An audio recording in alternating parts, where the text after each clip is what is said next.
I love grass. I love the feeling of a fresh bud when I hold it in my hand. I really like grass.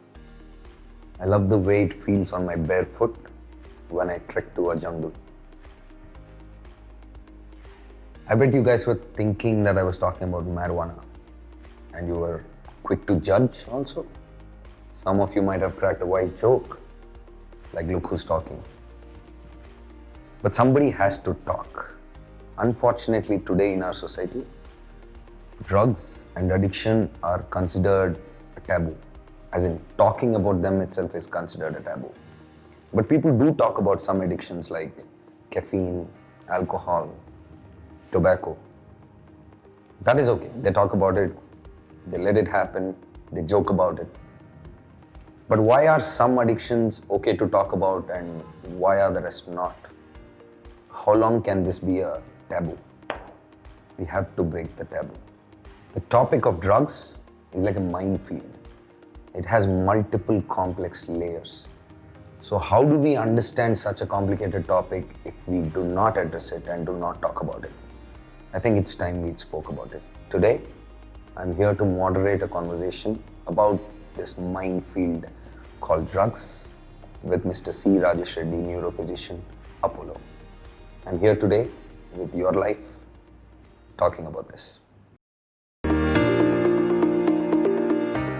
Hello, Dr. Rajesh. Thank you so much for your time, sir.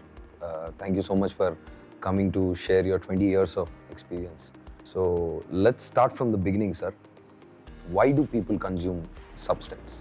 So basically, there are many substances which are being consumed traditionally in our country, and you know that India is the second largest populous state in the world. And no wonder substance use and abuse is very common in our country. Although there are some which everybody knows is about smoking, and the other one is alcoholism, and that is legal, and probably substance abuse is more common in these two entities. At least people are okay talking about it and it seems okay. Absolutely. So it is even for a general average person in our country, it seems like it is not a very harmful thing as long as you take within limitations. Although there are, from a medical point of view, cigarette smoking obviously is not There's no acceptable limit. acceptable. Not even one cigarette is advisable by any of the doctors. But in terms of alcohol, yes, there have been some reports saying that moderate intake of alcohol, around 60 ml in men and 30 ml in women per day, has shown some beneficial effects in terms of preventing heart strokes. And there are also some data which says that it also tries to prevent the brain stroke. I would say that this data is being grossly misrepresented, and then people have no moderation of things. So, but when the people come to us and ask about the same thing, we tell them that no, it's definitely harmful because there are equal number of papers which suggest that Otherwise, they are otherwise. Even for if you ask a gastroenterologist, he will say that even a drop of alcohol is toxic for the liver. So likewise, this alcohol intake can lead to hemorrhagic strokes, brain hemorrhage. There are two kinds of strokes. One is clotting-related stroke, and the other is bleeding-related stroke. Alcohol has been shown to reduce a little bit the clot-related stroke, but on the contrary, it can increase the hemorrhage-related strokes as in general. But these are the ones which are very much legalized, and we need to have them in limitations. When they're excess, obviously there are complications related to that. But we'll also try to move around what are considered to be legal and what is a lot of social taboo, and how much is what is within safe limits, how much is unsafe.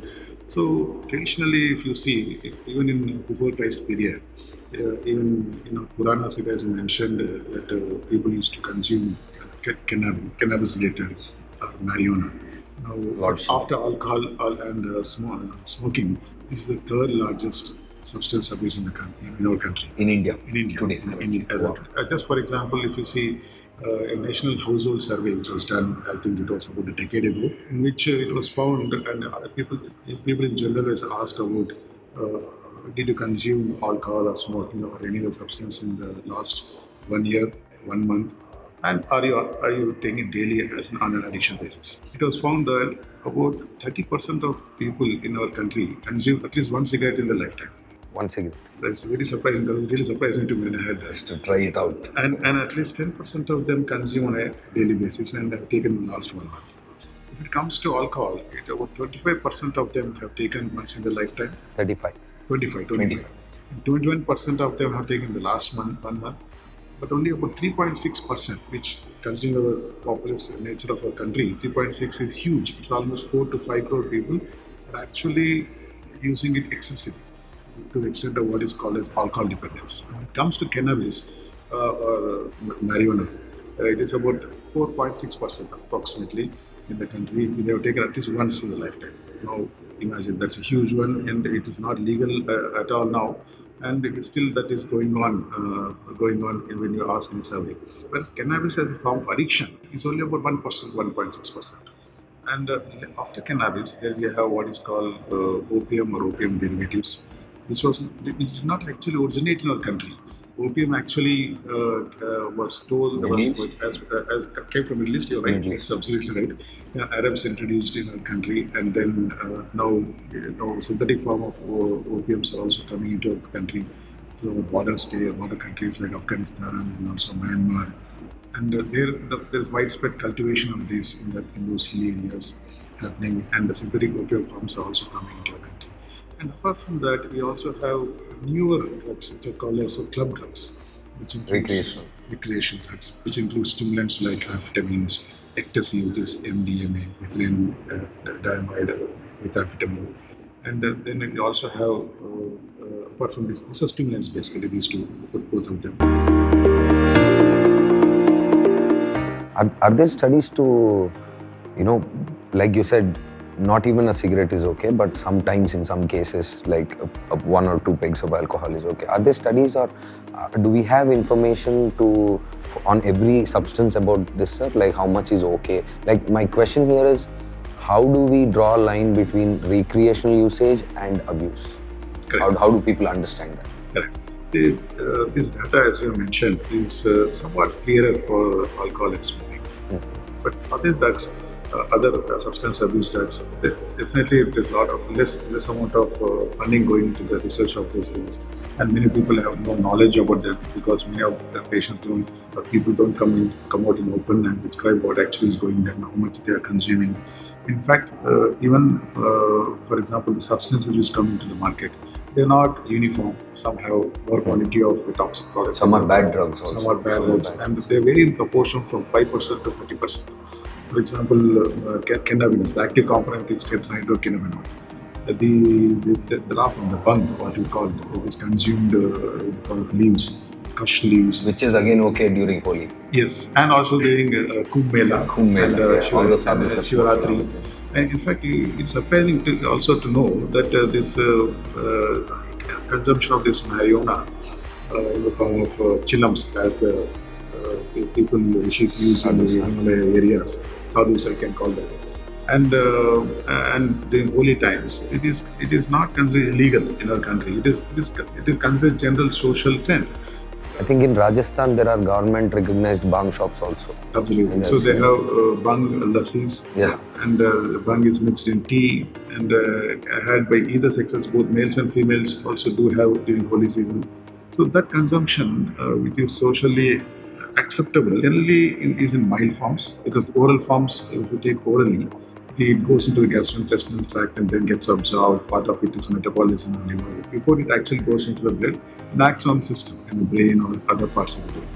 So very small proportion of it actually goes and acts in the end organs. So the toxic effects of these are also less compared to other forms of usage like snorting, insufflation through the nose, or people start injecting themselves. So those are very, very harmful. So now, according to our government, obviously, even consumption of this marijuana outside of those two situations like Shivaratri and Holi is considered illegal in the country.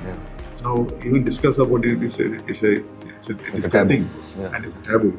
And people are scared that if they talk about it, people are going to judge them saying they know about it. Correct. That's not right. Absolutely. So, and then we have the other forms like hashish and charas, which are actually produced from the flowering pod of this tree. And if you go on a vacation, when you're going on a road drive and you go into interior areas of our country, everywhere, it's not unique to North India, it's also common South India also, where it is known by different names. All of them are fancy names. It is something like, you can say Manala, Malala cream which and is the Idukki gold is Idukki from gold. Tamil Nadu or something. And then you have some Mysore mango. Supposedly it says it has a mango flavor. Grows under the mango trees or So something. different flavors. It's a catchy word for a person who is gullible in the certain situations. So who do you see? We see consume them a lot. Is the younger generation. What we see is around teens, starts around the teens, and where they are not having understanding about themselves totally. They are into their education, peer pressure, not able to perform well in Adolescence. at the family level, losses of any kind, and relationship losses. So, and also some people also try to experiment and are about curious about what is this. What's going to happen? So most of these people who are curious, they generally consume once or twice and then don't go into addiction level. You think we can solve that problem by actually educating people, sir? Because curiosity comes from not knowing what is there. Correct. And then there's no information anywhere and people are telling me something or people are telling them something, you try this and that. But there's no even, probably he can Google it, but I'm saying if we make it like a knowledge that is, supposed to be taught to kids about just the awareness. So you think we can solve that curiosity problem? Absolutely, because I can see that even at school level, I am surprised to hear that school level this is happening and they're buying. That was quite a shock for it's really shock actually. Yeah. In fact, we all have kids and you should also try to educate them about what is happening in this country about this particular product and what are the implications of it.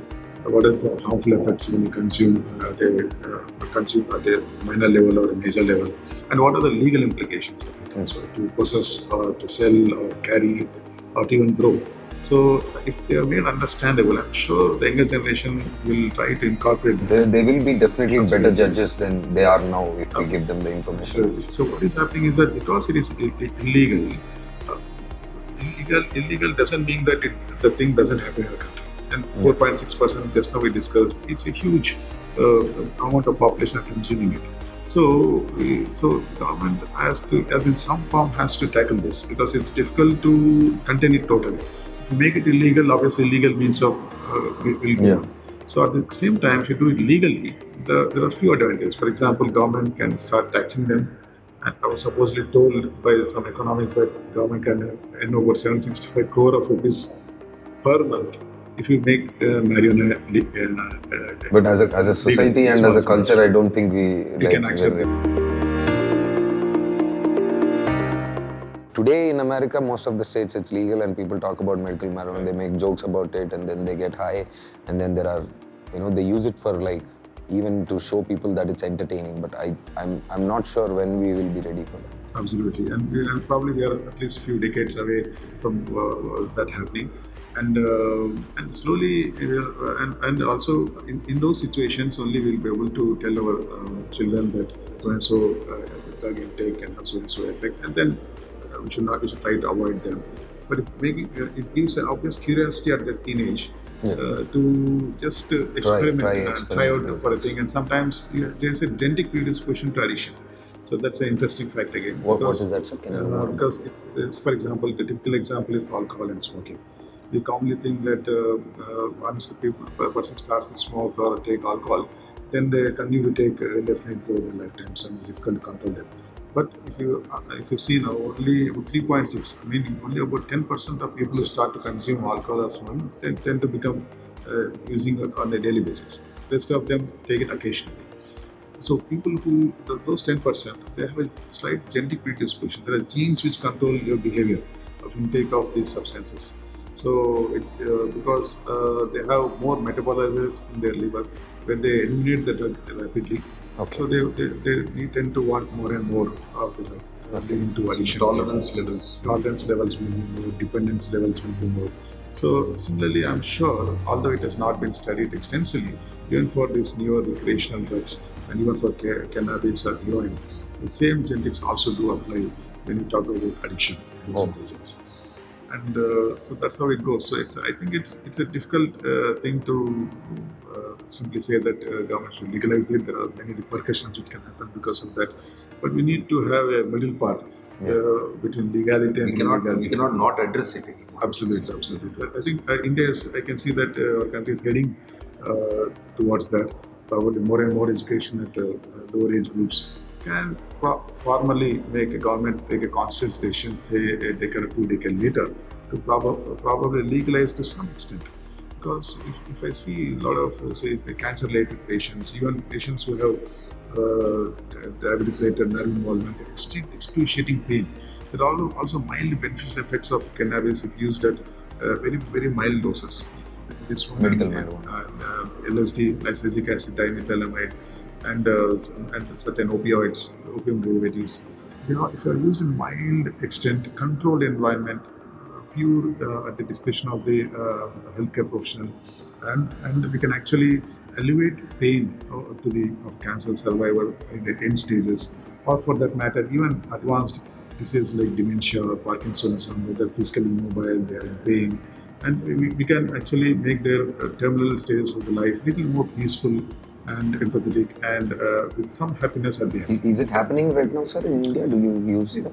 Yeah, we don't use the illegal varieties, but Okay. we have prescription drugs. For example, like opium. Opium is the one illegal one, but you can have opium-related derivatives where you can synthetically manufacture, Okay. which contains, like, for example, morphine. For example, codeine. Codeine, it is used in cough syrups. Ah. It's a derivative of opioid. It belongs to the class of opioid derivative derived from opium plant.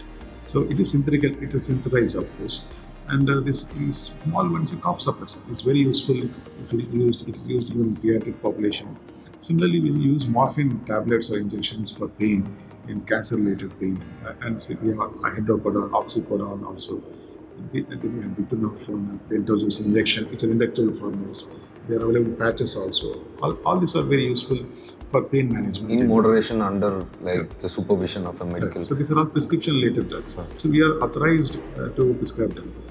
But these are not easily available for common population to ponder upon and get dependent on. But sometimes their misuse can happen. Yeah. And these prescription-related drugs misuse also we are seeing a lot of late.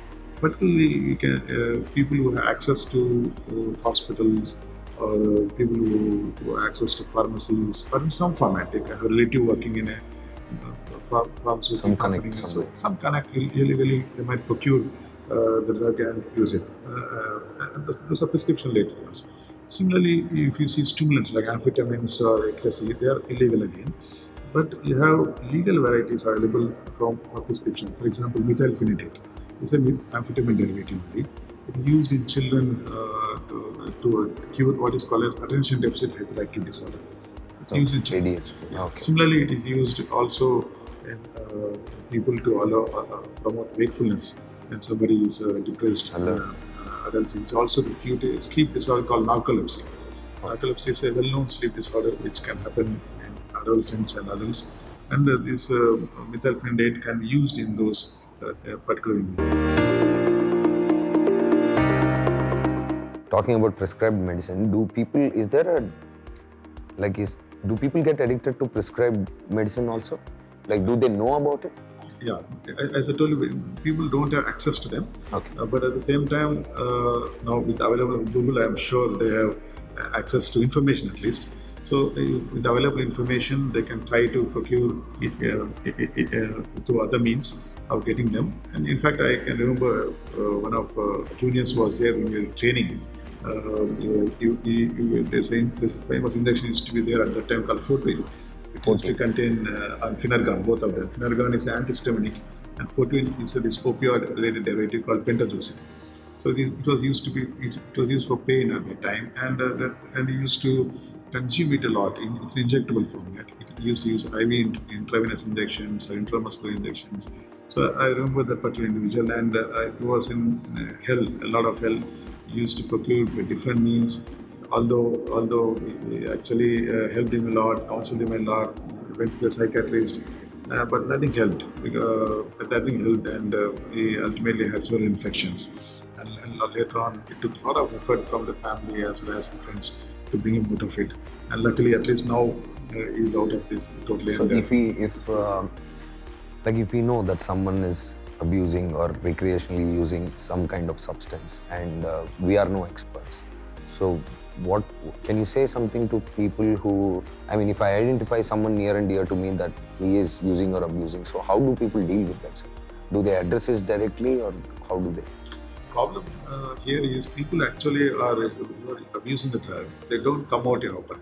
So that's a difficult thing. And even if they come out in open, they don't tell the exact quantity of the amount they take, the ways how he's procuring them, and where is he funding them, or how is he funding those particular drugs. So these are things which are very difficult, and unfortunately they don't open to the parents either. So now he's left alone, and because he's dependent, he keeps on taking them. So now, how that person comes to either healthcare professional or family is when they become intoxicated. And when before it's too late, they don't come. Yeah, absolutely. So intoxication can be in the form of acute intoxication as well as chronic intoxication. Like acute intoxication, for example, say cannabis or opioid. Both come into the category of what are called as downers or depressants. Okay. Other hand, you have stimulants like ecstasy and MDMA and vitamins, which are stimulators. They're called uppers. So downers actually depress our central nervous system, and uppers stimulate the central nervous system. Okay. So downers, what they do, they initially give a feeling of pleasure and relaxation. The muscles get relaxed, and the eye pupils get smaller in size. So the mind becomes dull, numb, and they can have low respiratory rate, and the heart rate slows down, the blood pressure little comes down, the muscle tone relaxes. So it's more like a calming or relaxing effect. Now, but when they becomes excessive, you can have depression of the breathing. So actually leading to depression of heart rate, leading to strokes, and as well as even arrests can happen. They can go into coma because of that. So that is at that point of time when they reach the hospital. Obviously, he's in comatose state, not breathing well. So then we have certain measures and means to immediately counter the immediate effect of it. Some counter, for example, for opioids, we have naloxone or naltrexone injections to counter the effect of the drug. For cannabis, there is no specific antidote. It's only supportive care. That's what we do. And once he's out of that, then we as neurologists hand over that particular person to psychiatrist or a psychologist. Now that way the real struggle begins. So generally also hear from our psychiatric colleagues or psychology colleagues is that they initially come for 2 or 3 visits at the helm of their parents, but later on they're forced. Most of the default follow. So how is the rehab situation in India, sir?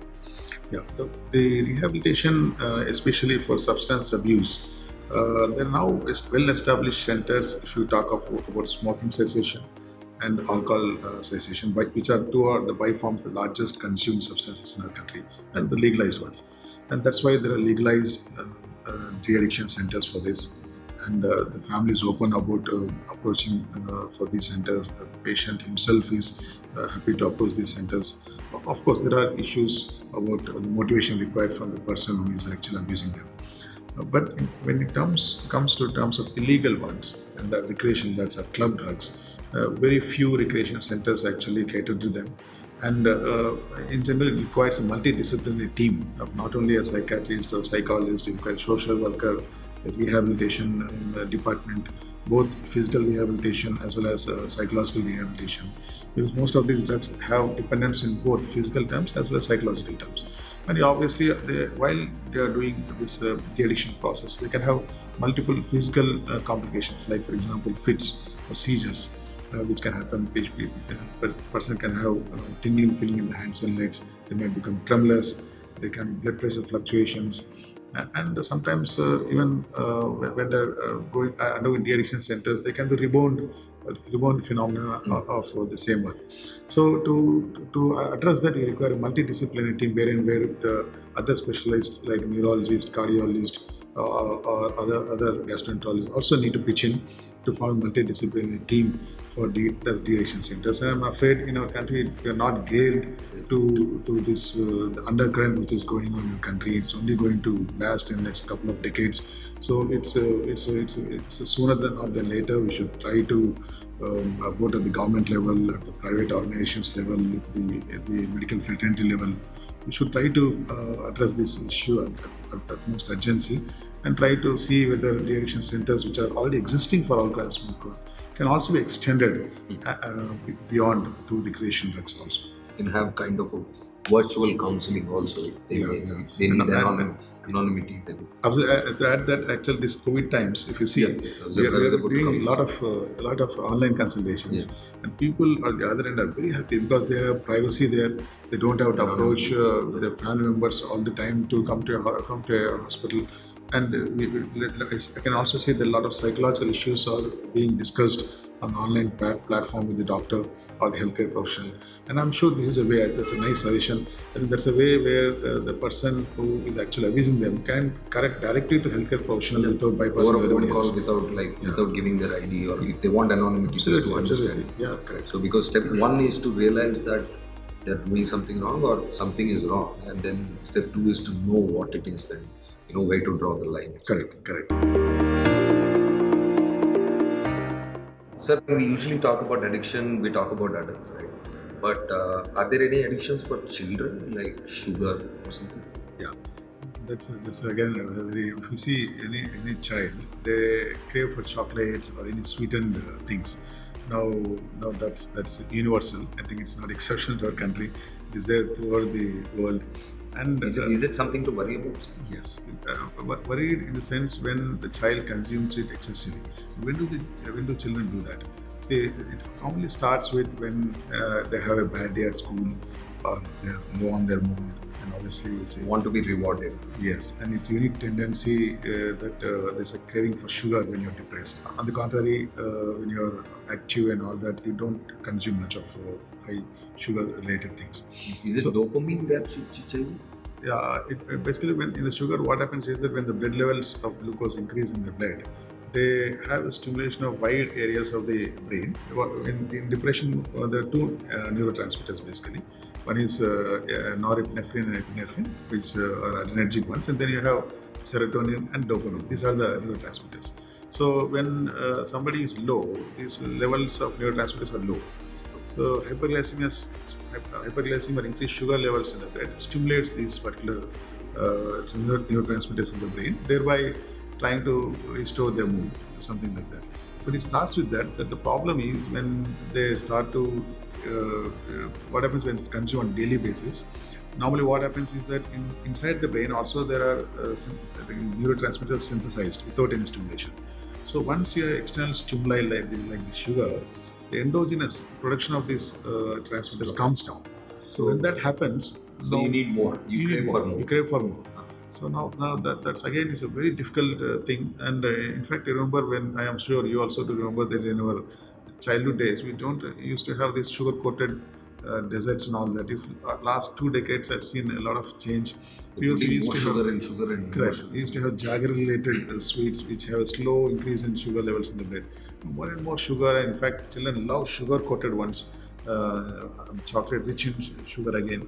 Yes, that's really a problem in our country and worldwide. And the best way to address that is for the parents to take it over and try to minimize as much as possible. And I'm sure the accessibility decreases if you do strong, rigid impositions on the child. Obviously, again, education plays a lot of role here. Awareness. Child should be explained about the ill effects of that. Only way the child can learn them. Otherwise, he becomes again curious and he might cheat on you and try to continue eating sugar. So just saying no is not enough, but telling them, making them understand why it's a no is important. Correct. That's right. That's right.